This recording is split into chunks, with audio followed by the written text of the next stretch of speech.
Welcome to another edition of Down the Road with me, Joel Heitkamp. Kylie Hall's going to join us.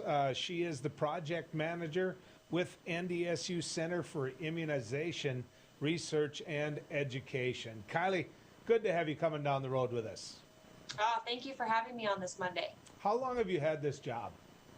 I have been in my position for almost 5.5 years. Did you ever see this coming? I mean, that's a dumb question, I realize it, but I mean, when you took the job, did you ever think you were going to end up working in the middle of a pandemic like this? I never hoped that I would be working in the middle of a pandemic, but that's the thing about public health is every day is different, and here we are today trying to roll out a vaccine to millions of Americans. Okay, so Kylie, here's the deal.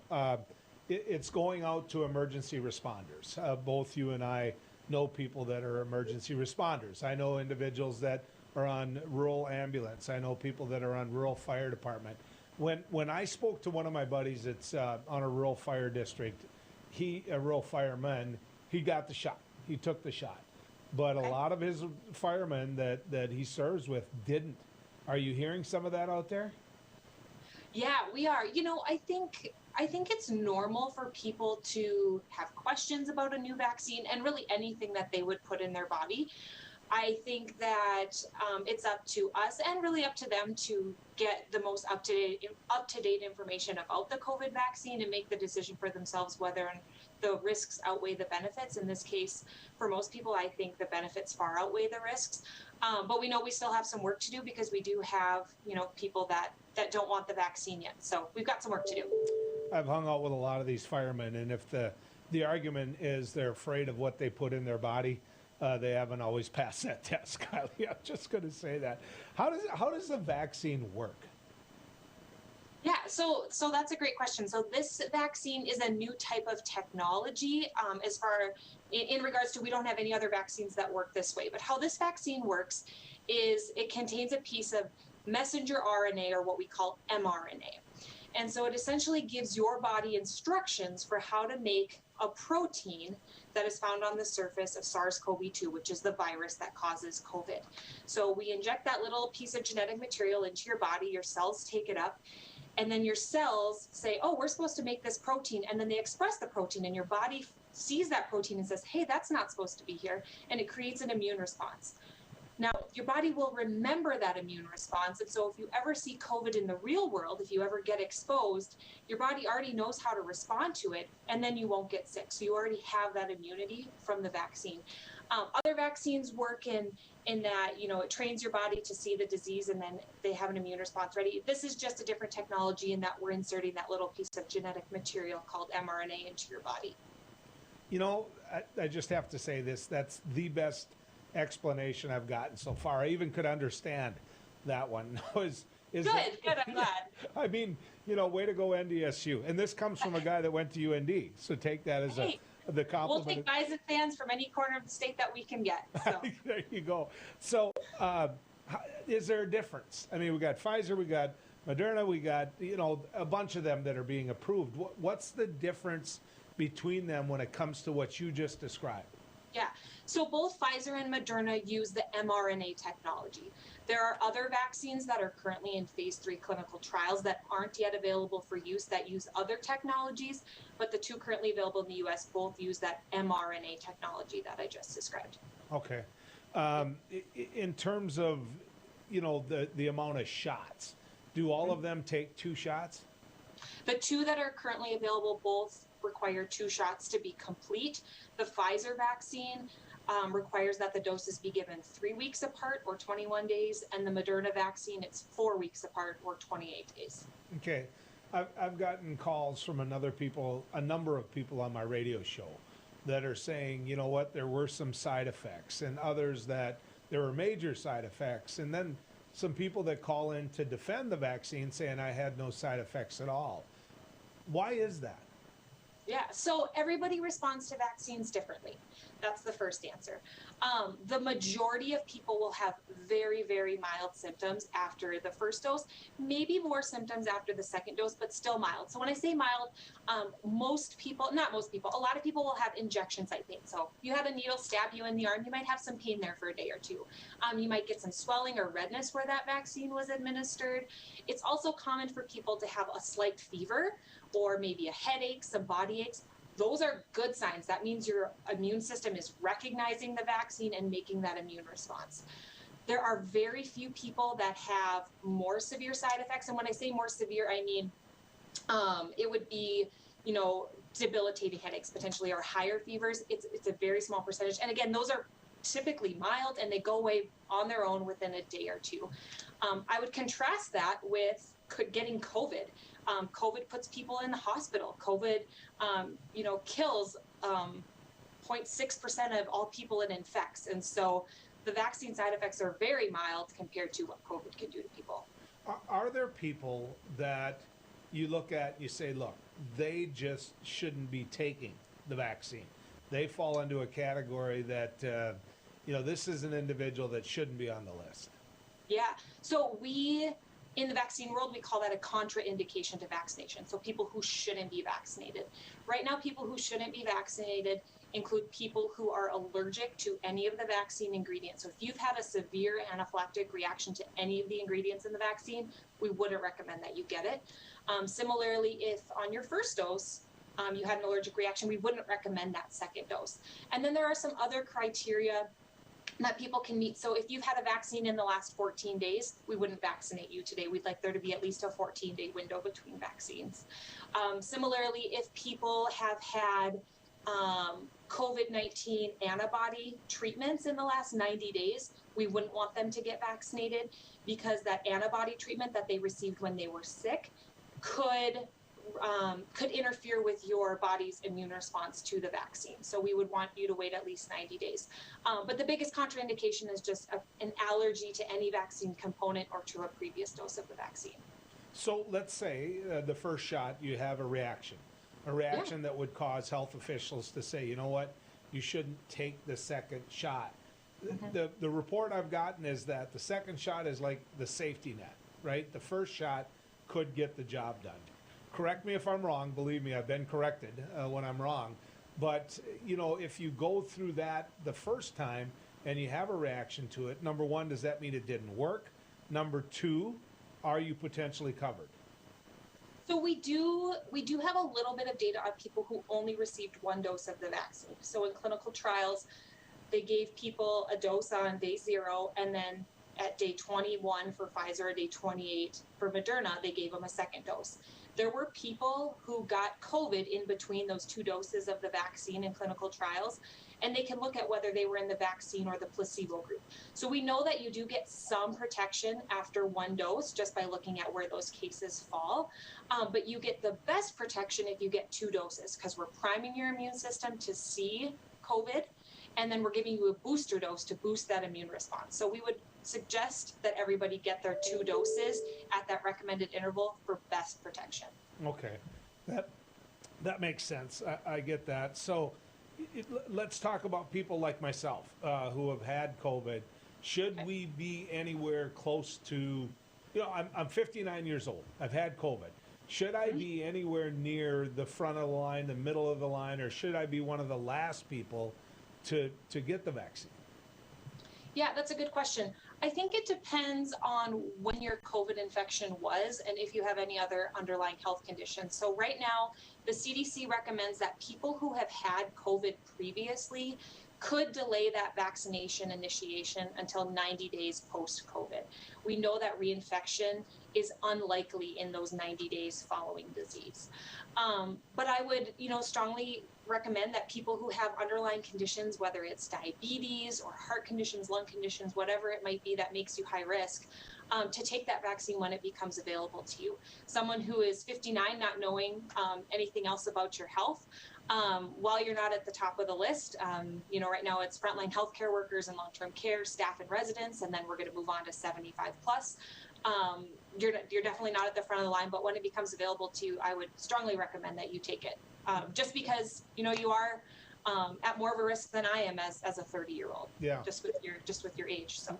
And I will not in any way, shape, or form take offense to the fact that you just called me old, because I actually am old. Kylie. Age is an increased risk factor. That's what we'll say. Right, right. So, but I mean, to me, is there, I read in Forbes that there are individuals that have had COVID that it goes far beyond 3 months, for example, that you're covered, that you don't have to worry about it. With it new, with it only being around our neck of the woods for X amount of time, how do we know that? I mean, how do we know how long I'm covered? And I'm not saying this to get to the front of the line, because I actually believe that if that's the case, I should be way back in the line, Kylie. So, how do we know that, whether or not it's 3 months or 6 months or, 10 years? Yeah, I think the hard answer to your question is we don't know.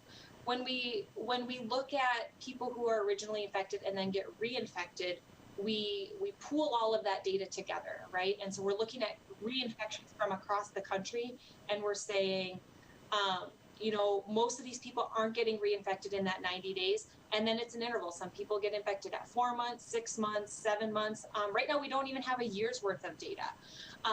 We presume that people who have been infected have some protection, but we don't know how good that protection is because we are seeing reinfection. So that's why we tell people, even if you've been infected before, you still should get vaccinated. Okay, so your protection might not be lifelong.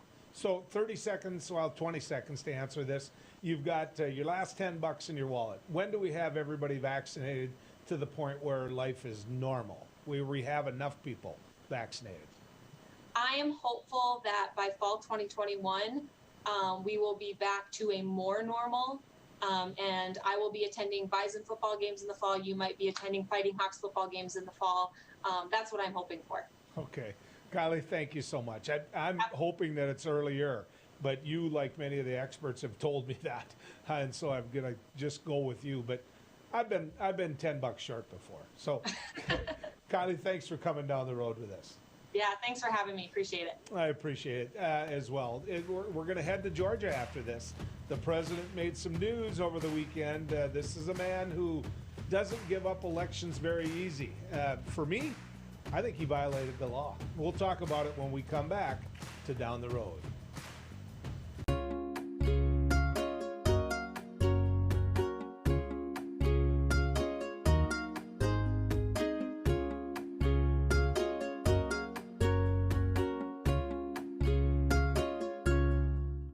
Capital City Restaurant Supply is your one-stop shop for quality restaurant products for the large to small kitchens. Commercial-grade restaurant and bar supplies, limb game processing equipment, refrigeration, dinnerware, and smallware. We sell everything including the kitchen sink from trusted manufacturers for the chef and all of us. Open to the public since 1971, we are veteran-owned and North Dakota proud. Let us take care of your restaurant and home kitchen needs today by visiting us at 1414 Interstate Loop in Bismarck or on the web at capitalcityrestaurantsupply.com. Hi, I'm Dennis Haugen, along with my sons Andy and Mike, and we're showing our support for wind energy in North Dakota. Wind energy has provided farmers like us with a steady stream of income that's not tied to the weather like crops and cattle are. Another bonus is that wind farm owners are required to maintain the roads leading up to the turbines. Because of that, oftentimes these roads are the best in the county. Wind energy is good for landowners, it's good for the land, it's good for our economy, and it's good for North Dakota.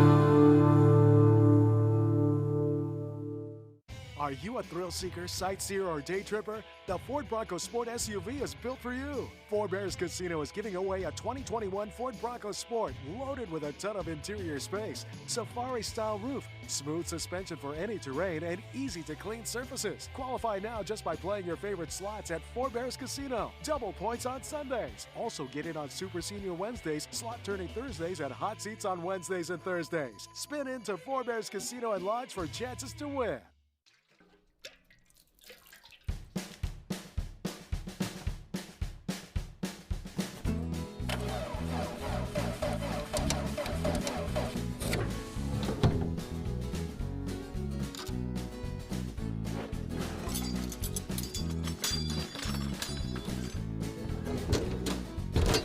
things in life are hard.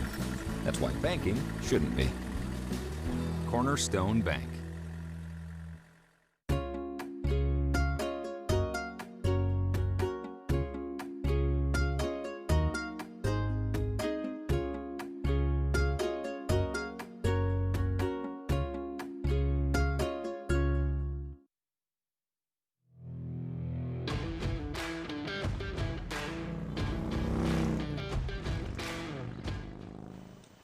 So over the weekend, we found out that the President of the United States of America, that is Donald Trump, called the Secretary of State of Georgia. And he called him because he's mad. The Secretary of State, Brad Raffensperger, certified the election in Georgia after the votes were counted 3 times. Not once. You knew they were going to get counted once. Not twice. You knew they were going to get counted twice. But 3 times those votes were counted, including by hand, those votes were counted. President Trump doesn't like the results. He doesn't like the results one bit. So he didn't win in court. There's over 50 lawsuits that out of court, including ones that the Supreme Court wouldn't even hear, even though the president appointed 3 of those Supreme Court members. So can't win in the courts, can't win at the ballot box. So the only way to win is to use officials out there to overturn the election. Now, that conversation between the president and the Secretary of State of Georgia has been, call it leaked, call it whatever out there. I would call it this. If the Secretary of State and his attorney were recording it, which is their right to do, and in Georgia you have the legal right, if one of the parties in the conversation want that to be public, they can. So the Secretary of State of Georgia decides, you know what, this is going public. And the reason that he bought that insurance was because he was afraid of how the president was going to represent the conversation, right? Because President Trump lies.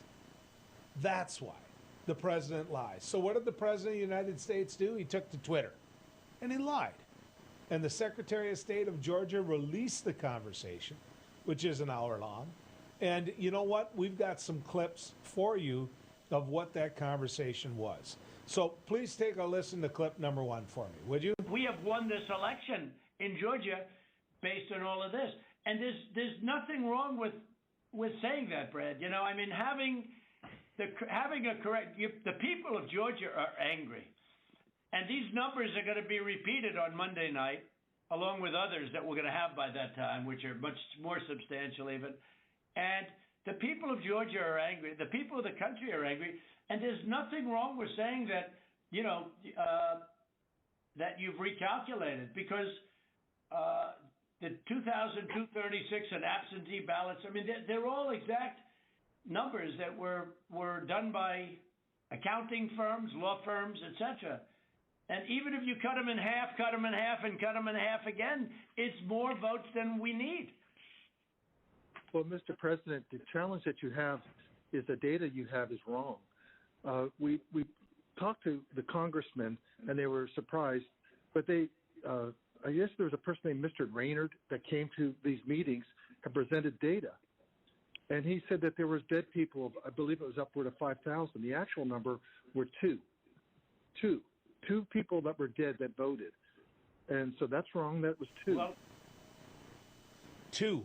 Did you hear that number? The data is wrong.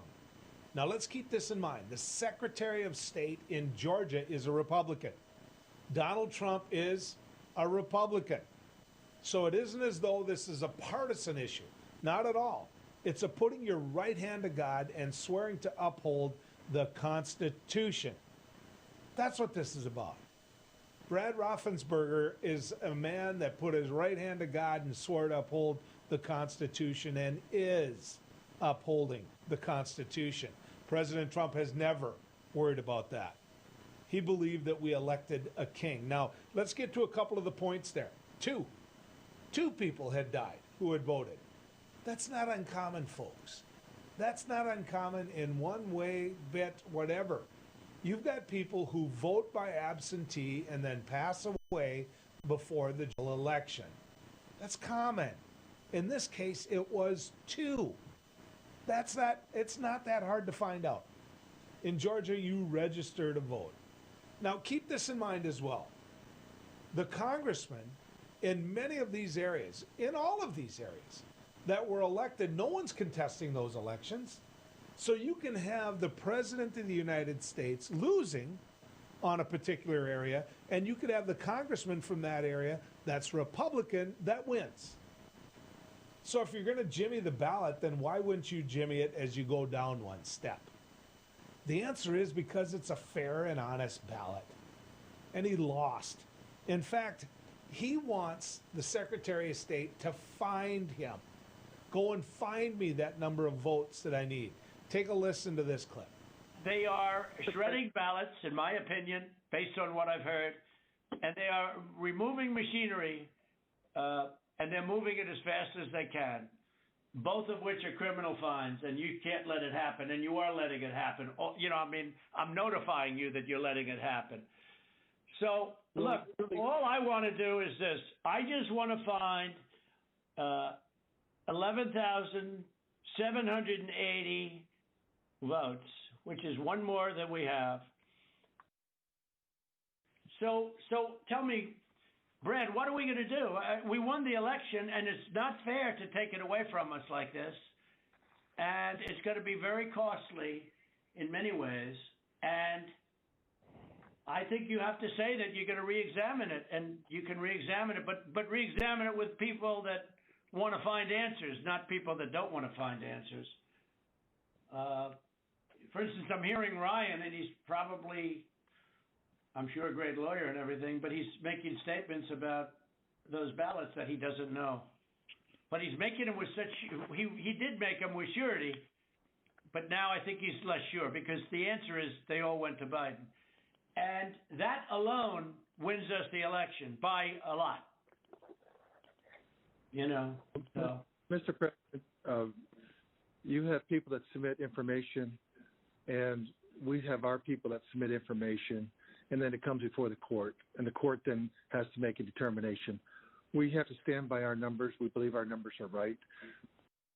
Well, under law, you're not allowed to give faulty election results, okay? You're not allowed to do that, and that's what you've done. This is a faulty election result.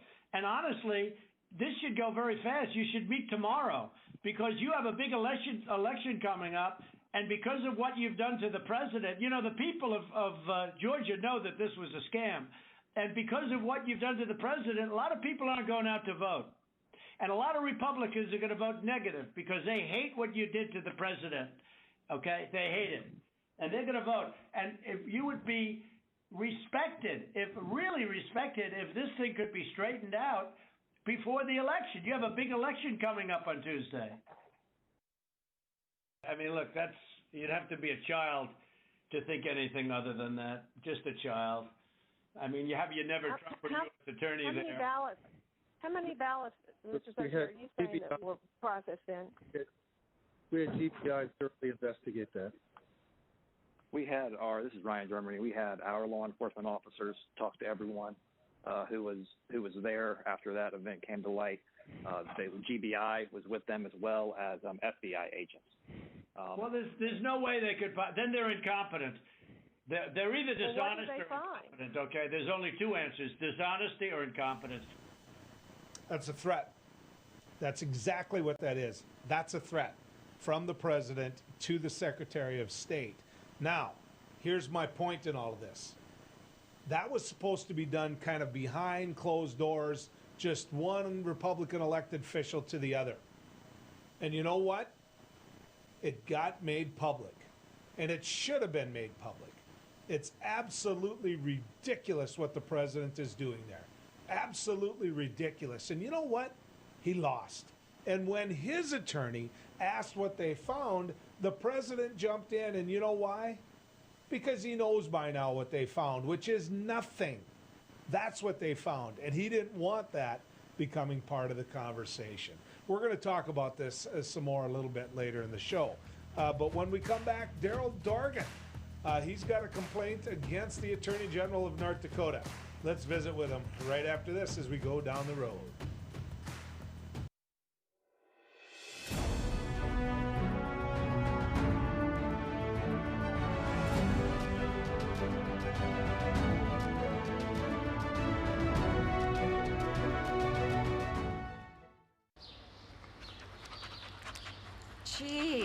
What a mess. Look at that. There's roof stuff everywhere. It's so embarrassing. Ruins the neighborhood. Come on, humans. Let's get this fixed. Don't let your roof go to the dogs. Call America's Best Contractors for your free estimate. Need a new woof? After checking with the rest, go with the best. America's Best Contractors. 258-2412. Online at americasbestcontractorsincorporated.com. In southwestern and south central North Dakota, on any given day at any given moment, a Dakota Community Bank and Trust customer is logging in or signing on to do their online or mobile banking. We believe that community banking can blend both the past with down-home customer service in-house and the future with modern banking conveniences and technology for our customers anywhere, like here or here, all while honoring our long-standing tradition of community-first oriented banking here at Dakota Community Bank and Trust. My wife was diagnosed with early stage Alzheimer's. We talked about it and we kind of decided we'd be a little bit proactive and try to start making provisions. So we started looking here, and Eventide worked out to be pretty much the perfect answer. I guess I didn't expect it to be so nice. The staff here were terrific. We enjoy it. Beck News brings you real people and real news. Every weekday on KNDB, KNDM, and KRDK. Start your evening with the Dr. Duke Show at 4. Take a fresh look at current events with Ladies of Another View at 4:30. Go down the road with Joel at 5:30. Watch No Apologies with Becker at 9. Cap off your night with No Filter with Debbie at 10. Beck News. Real people, real news. The professionals at Superior Glass provide residential and commercial glass installation and repair services in central and western North Dakota. Superior Glass is your source for stained glass projects, mirrors, windows, touchless, and automated entry solutions. Stop by and see us at 3323 East Broadway in Bismarck or call us at 701-258-5600. Superior Glass, where you get superior service for less. Bye for now.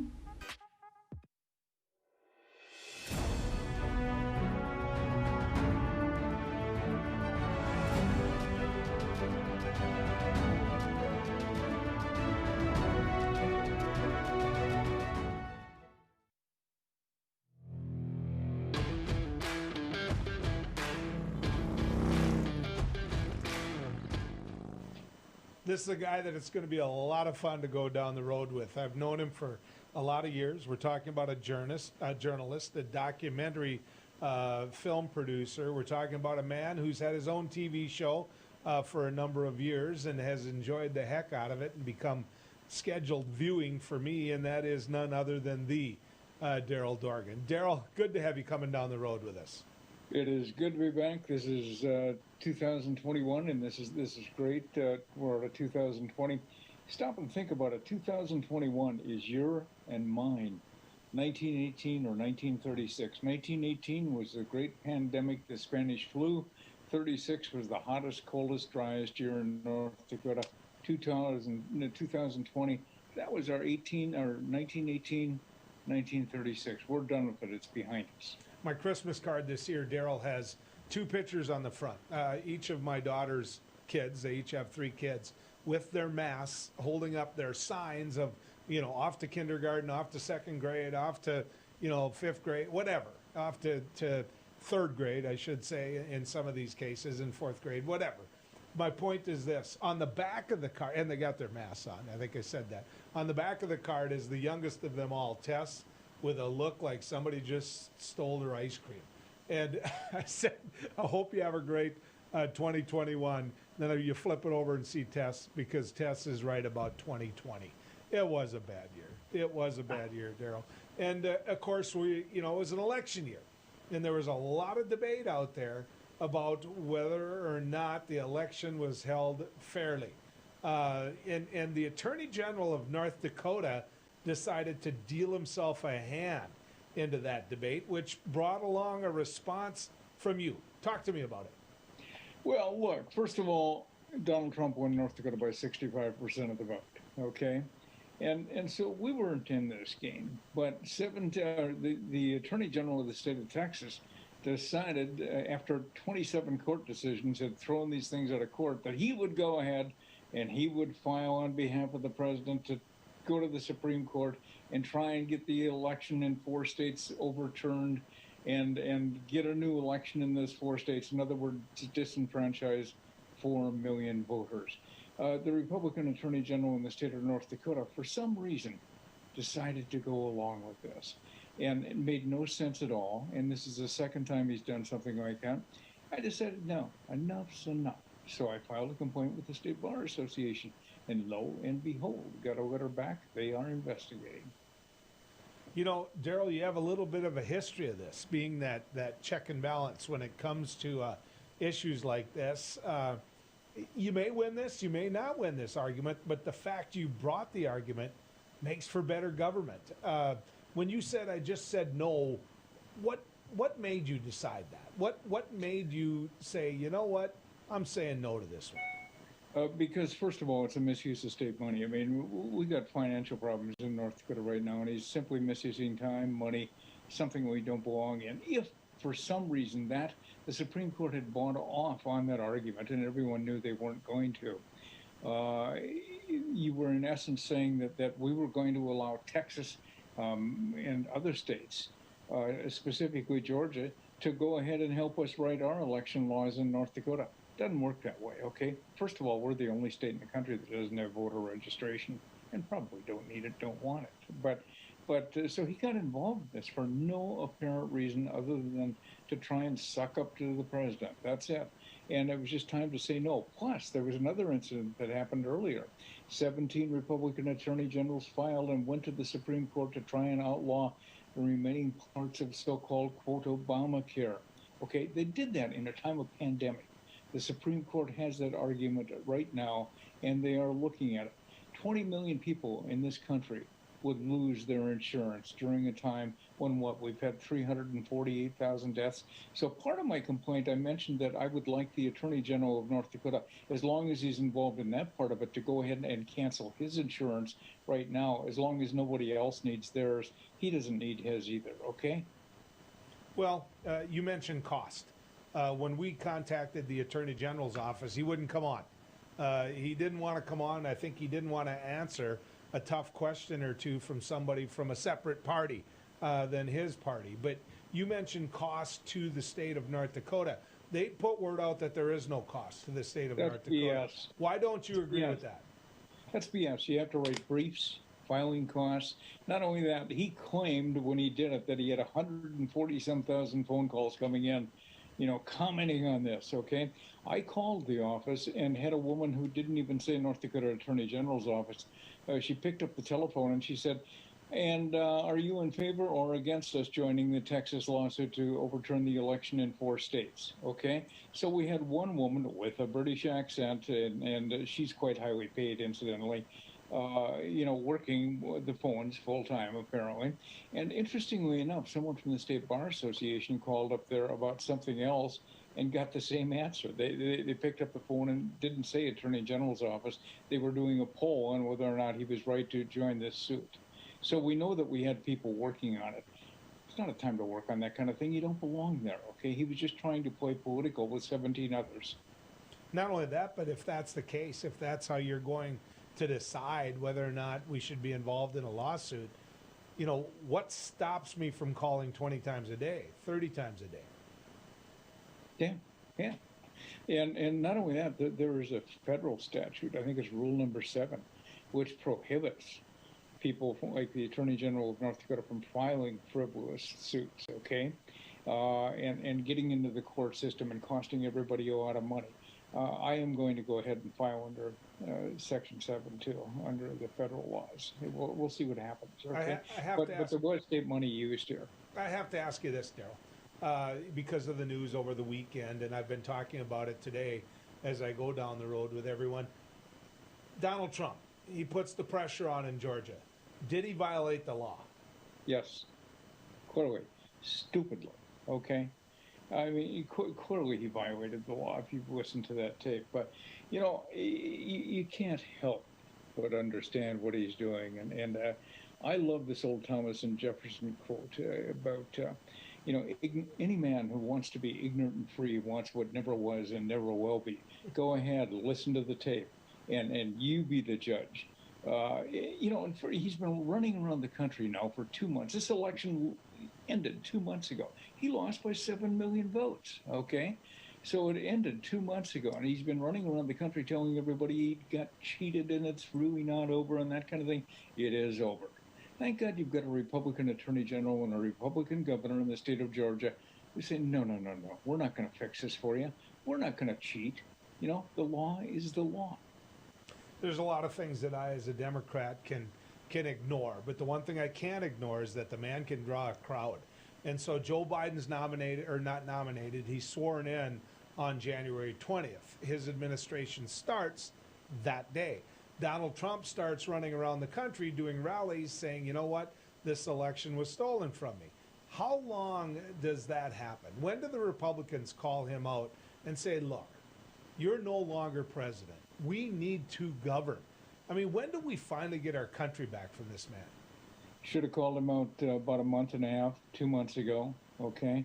Bottom line here is they aren't playing with the full deck when it comes to this. Just simply, if you want to look at it, nice boots, no cattle, but they're not in the game, okay? They're just doing what they think we got to do to suck up to them, okay? So here we are. We've got a man that won't give up, even though he lost. In that you talk about math. I mean, I've got a minute left here, but the reality is, if he gets Georgia, those 16 votes don't bring him to 270. I mean, I don't get that about him, Daryl. No, but he has gone to several other states, including Pennsylvania. He called in the legislative leadership and tried to browbeat them. He's done that with other states. It's just time to call it quits. And he's not going to get Georgia anyway. In fact, I don't want to say it, but they may lose those 2 Senate seats in Georgia just because of some of the activities that he is engaged in down there. You look at this guy. Here's a guy who inherited $400 and some million, has filed bankruptcy 5 times, told 20,000 lies according to the Washington Post over a 4-year period. Hey, what you say about that? Nice chips, but no fish, baby. It's time to go home, okay? It's time to go home. Daryl, always good visiting with you. We're going to end up going down the road again. So appreciate it. Thank you. You have a good one. Patty Olinger is going to join us. She's an expert on infectious disease. She'll be back. She'll be coming down the road with us when we come back. Howdy, folks. It's the County Line Cafe. I reckon it's time you're due for a hearty meal. So saddle up for the day with one of our Hey Bussin' breakfast homemade soups. Fill your grill at our salad bar. Sink your teeth into our famous County Line burger and barbecue ribs. Top it off with spoon rattling pie with a comb roll that's sure to put a smile on even the toughest outlaws. Shake the dirt off the boots each night and warm up with the gang. Tell them about it, Stacy. I can't wait to see you at the County Line. Since opening in Hebron in 1940, Dakota Community Bank and Trust has been your hometown bank. Our mission has been to provide modern banking convenience with old-fashioned hometown service. We've grown with the communities we serve through year-round events, countless sponsorships, and nearly 7,000 hours of volunteering each year. Learn more about our 80-year history at dakotacommunitybank.com.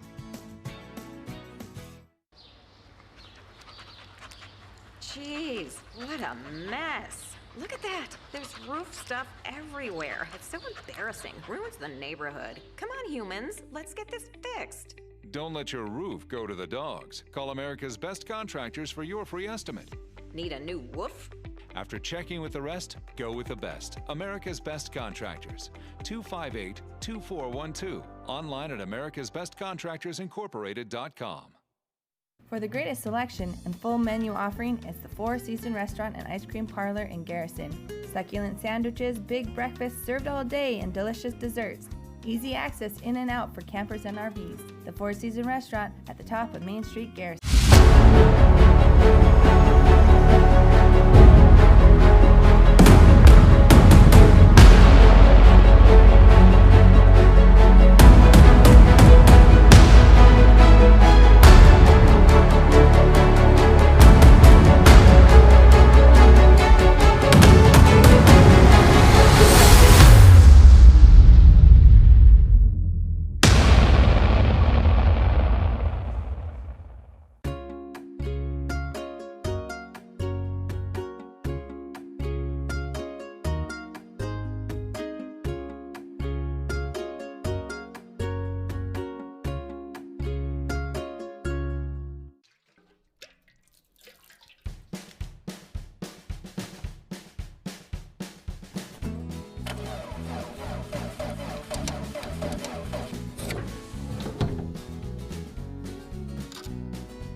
Some things in life are hard. That's why banking shouldn't be. Cornerstone Bank.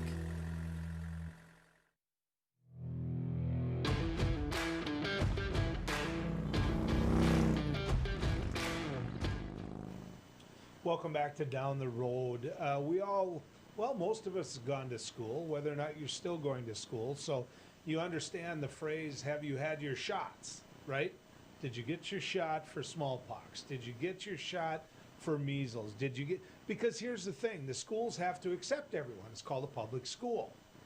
Well, you know what? There's other places in public that we're gonna go where we can affect other people. Airplanes, trains, malls, football games, all of those type of things where we could be sitting right next to someone who hasn't had their shots, right? And so here we sit. Here we sit right now with a situation where we want as many people to take the vaccine as possible. That's what we want, herd immunity. I was talking earlier in the show about, rural firefighters and how I knew of some that wouldn't take the shot even though it had been offered to them. And here's the deal. Without a large number of people getting the shot, how are we going to get to that herd immunity?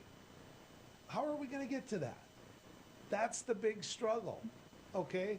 So here we sit, we're fighting to get people to take that vaccine. And one way to do it is to put incentives behind it, or even to say, look, you can't come to the football game without your immunization. Well, Patty Olinger is one of those individuals that I wanted to talk to about this. She's an expert when it comes to infectious diseases.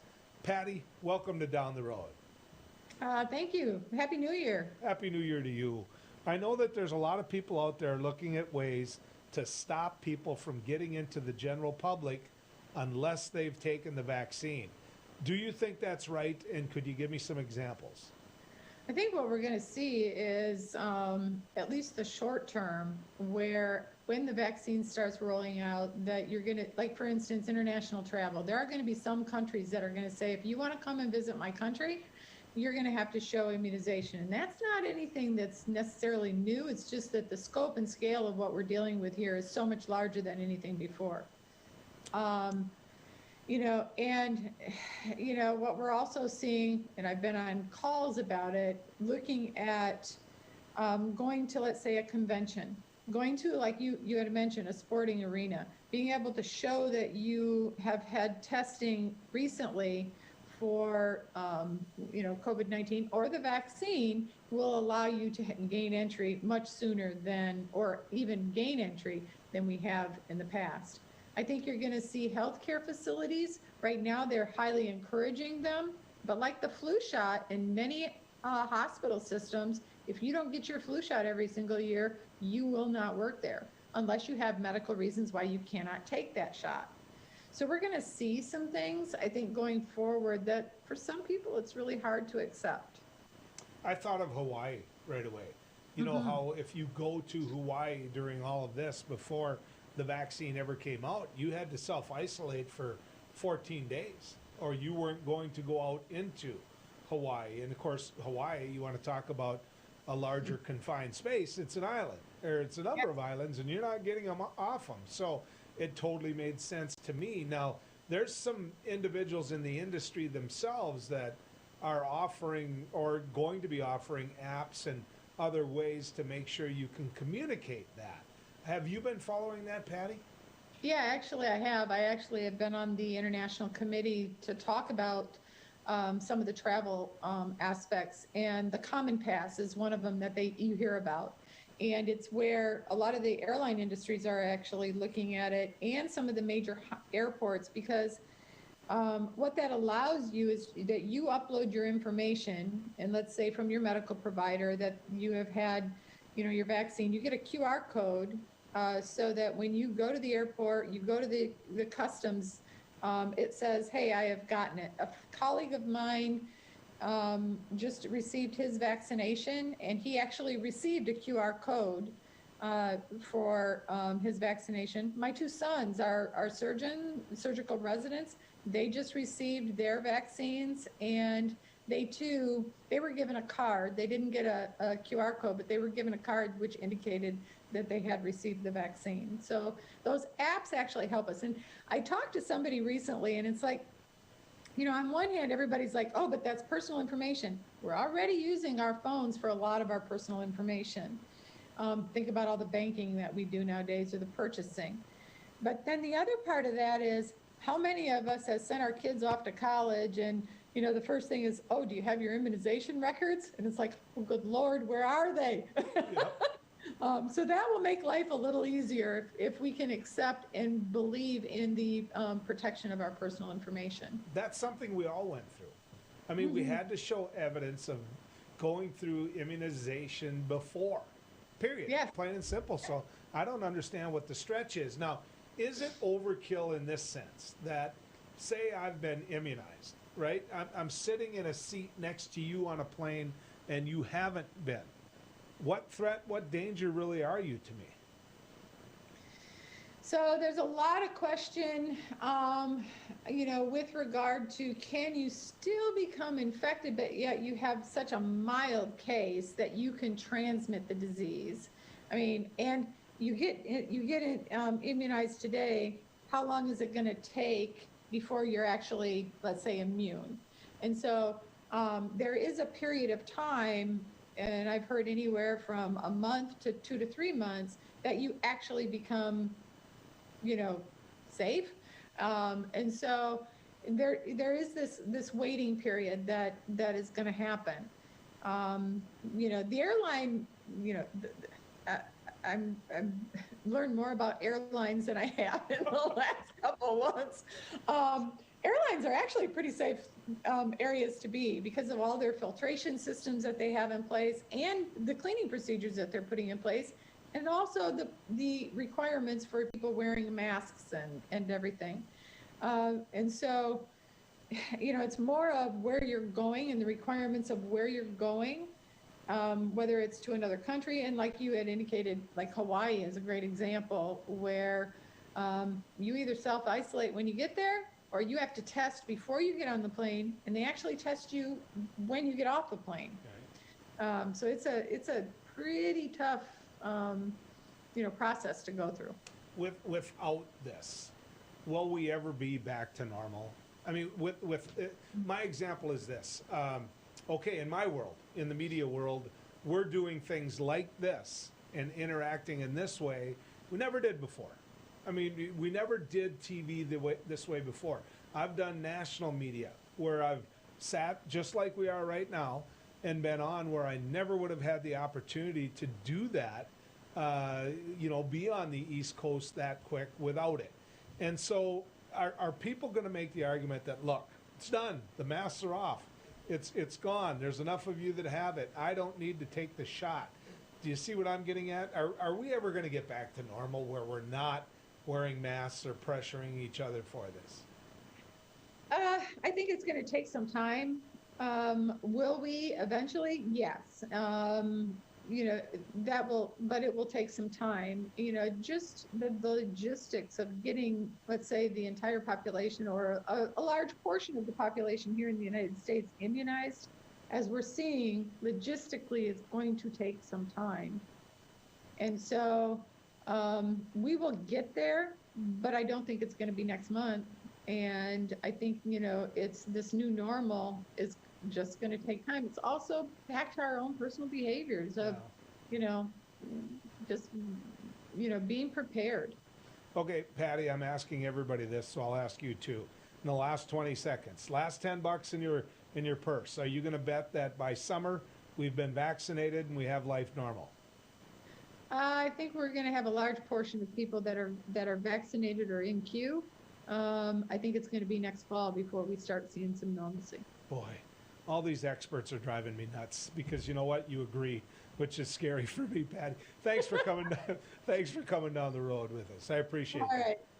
Have a great day. You too. Happy New Year.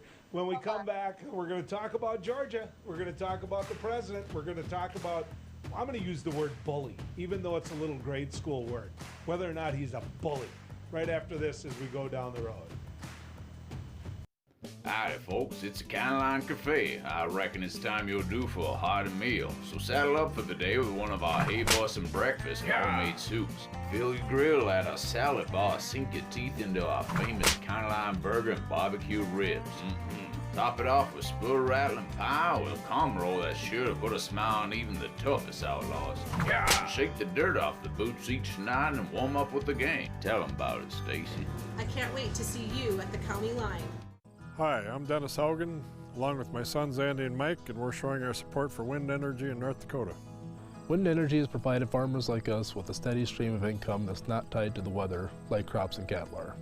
Another bonus is that wind farm owners are required to maintain the roads leading up to the turbines.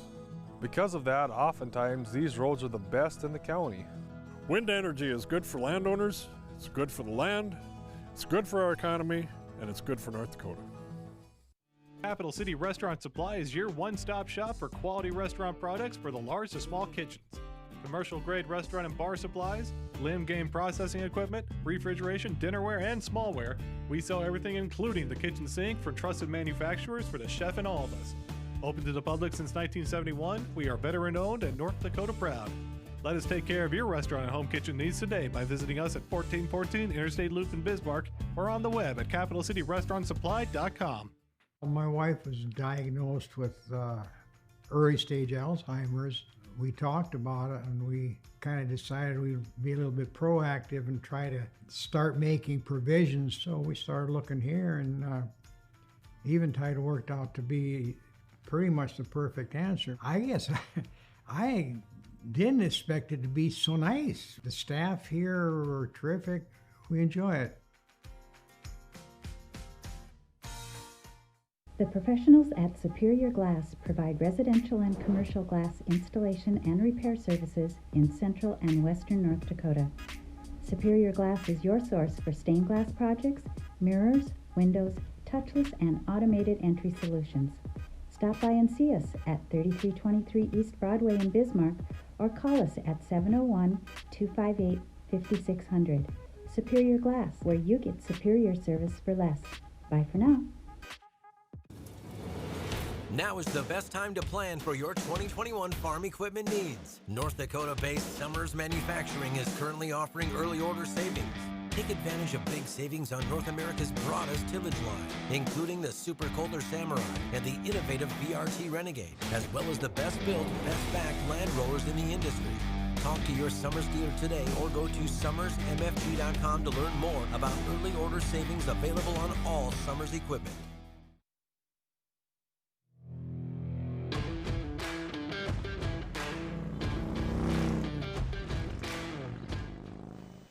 You know, it's a lot of fun going down the road with you. But over the weekend, as we talked about earlier in the show, the President of the United States of America called the Secretary of State of Georgia. Now, there's a little difference in levels of power there, right? But the one thing about the Secretary of State in Georgia is he's not using his little bit of power to sway what happened in the election there. I go back to this. He took an oath. Now, in that conversation that the president put out there, he put pressure on. In fact, take a listen to this. I would like you to, for the attorneys on my side, I'd like you to perhaps meet with Ryan, ideally tomorrow, because I think we should come to a resolution of this before the election. Otherwise, you're going to have people just not voting. They don't want to vote. They hate the state. They hate the governor. And they hate the Secretary of State. I will tell you that right now. And the only people that like you are people that will never vote for you. You know that, Brad, right? They like you. You know, they like you. They can't believe what they found. They want more people like you. So, look, can you get together tomorrow? And, Brad, we just want the truth. It's simple. Well, you got the truth. You got the truth. It's just that you don't like the truth. Now, he can sit there in red states like this, and he can sit there and say, and you know what? He's going to get a lot of people to agree with him. Not based on fact, based on something they read on Facebook, based on something that QAnon or somebody else told them, but not based on fact. The President of the United States of America lost the election, and he lost Georgia. And he should really do the math, because this big black eye that history's going to give him about Georgia, that big black eye, still doesn't get him to the 270 electoral votes that he needs to win the election. Period. Plain and simple. You know what? He thinks he's going to push these guys around. It ain't working. It's not working. He looks more like that little grandkid I have that every now and then goes in the corner and pouts and just doesn't like the way the world is treating them that day. When in fact, the world is being pretty fair. I don't get it. I don't get the allure that this guy brings to North Dakotans, but he does. And hopefully you'll realize soon he lost. Good riding with you, folks.